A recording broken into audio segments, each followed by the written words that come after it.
This is kind of an update on the channel. A lot of people may be wondering, what's up with SHU Outdoors?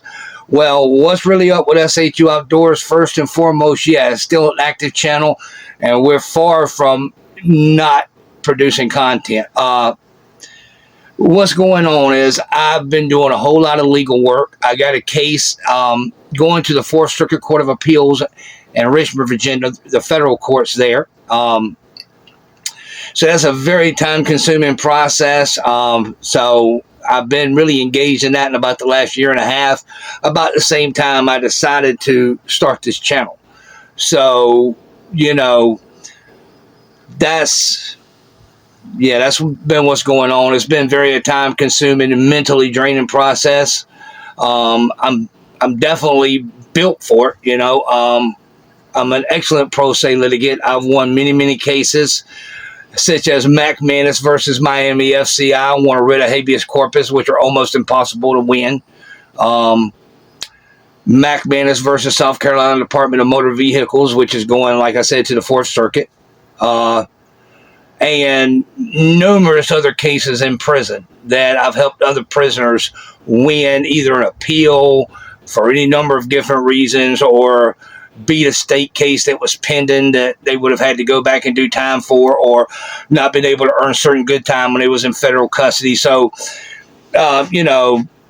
you're allowed to help other prisoners, assist them with their legal work so they can file meaningful appeals.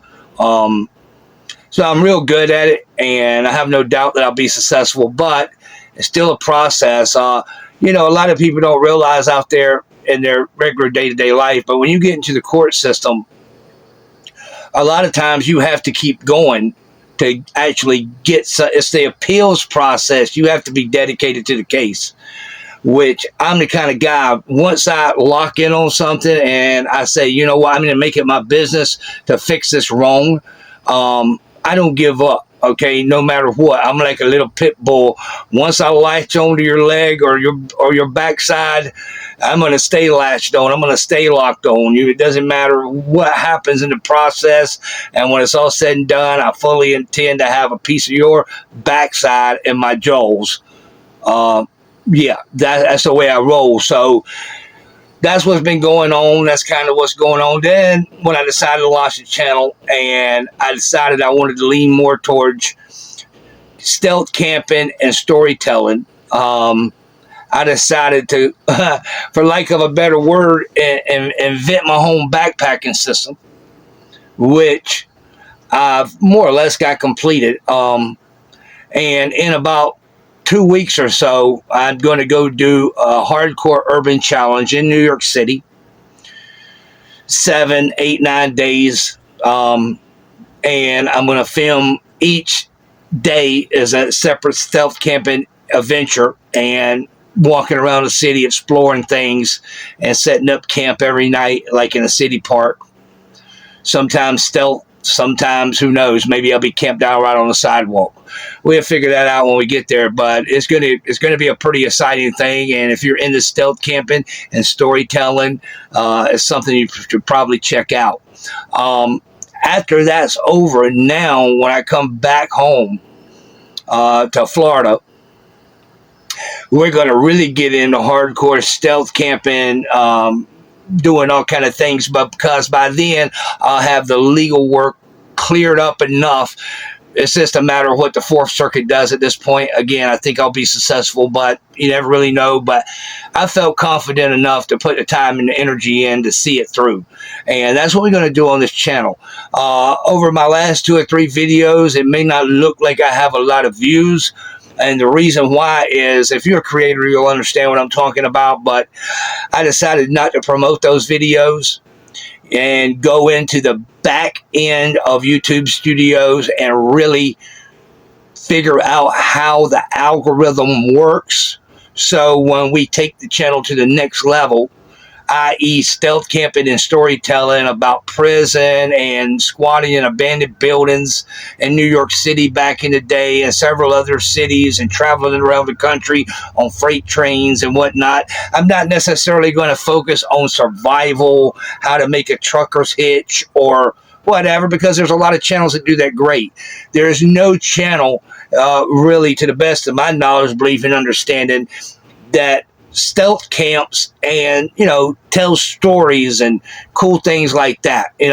Especially the kind of stories I'm going to tell, prison related stories and just other fringe type of stories. I just think there's a huge market for it, and a lot of people don't even think about a channel like this. So until it's put on their home screen in front of their eyes, and they're like, wow, man, how did I ever do without this guy? So that's what's happening right now. The reason why these videos, when they go on your home screen or you check them out, it may not seem like I'm getting a lot of views, because I haven't been promoting them. And that's a whole nother conversation. But when I relaunch the channel, now I can start promoting things properly and correctly. I understand the algorithm. I understand how it works. So this next, until the first of the month, when YouTube does the things it does, and we're going to take it to the next level. I'm not going to give up on making content. That I look at it like this: anything that's worthwhile that I commit to, I have no way to know whether if it'll ultimately be successful, but I do know this: I have no intentions of quitting. I have no intentions of giving up. Maybe I just don't make the cut because I just can't produce the kind of contents that's necessary to make the cut.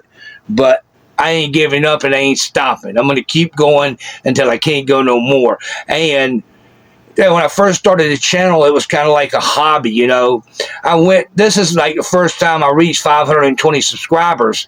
And I feel if 520 people, whether they were really into the content or not, pick the remote up and subscribe to my channel, I have an obligation, all right, to at least make every attempt possible to provide them with kind of entertainment they may really be into once they know it exists. So trust me when I tell you this, I'm still producing content. Around the first of the month, we're going to take it to a whole nother level. And you're definitely invited to come along for the ride. Here at SHU Outdoors, there's a lot of reasons, to get upset about things when you're living your daily life, and a lot of those reasons are totally justified. We all have good days and bad days, but here at SHU Outdoors, and my personal philosophy is, I try to look at the cup half full, and I know it's not always easy to do that. That's just my approach, because at least I'm halfway there. You know what I mean? Sometimes I can be OCD, right? I wake up in the morning, I get the house squared away. No matter what happens when I go out that door and whatever goes on, at least when I come home, I can come home to a squared away house, and I just apply that philosophy to everything I do. So don't let my like of putting content out, as often as I was previously doing it, indicate for 1 second this is not a serious channel, and I'm not going to deliver what I promised to deliver. That's just the way it's got to be, man. So I just wanted to give you guys a little shout out and say thanks for watching. Appreciate it if you like and subscribe. If you're into storytelling, if you're old school punk rocker or redneck, born and raised in the dirty South, spent a whole nother lifetime in New York City. Thank you. Spent a whole nother time a whole nother life in New York City. Now I live back in the dirty. So, in between going to prison, Rikers Island, New York State Prison, the federal penitentiary, got a whole lot of prison stories to tell. And I'm really into camping and hiking and all that kind of stuff. It's right up my alley. I'm old school punk rocker, rock and roll rebel. I think of myself as a survival punk. 2 thumbs up, survival punk at it again. Yeah, stay up. Appreciate the view. Peace.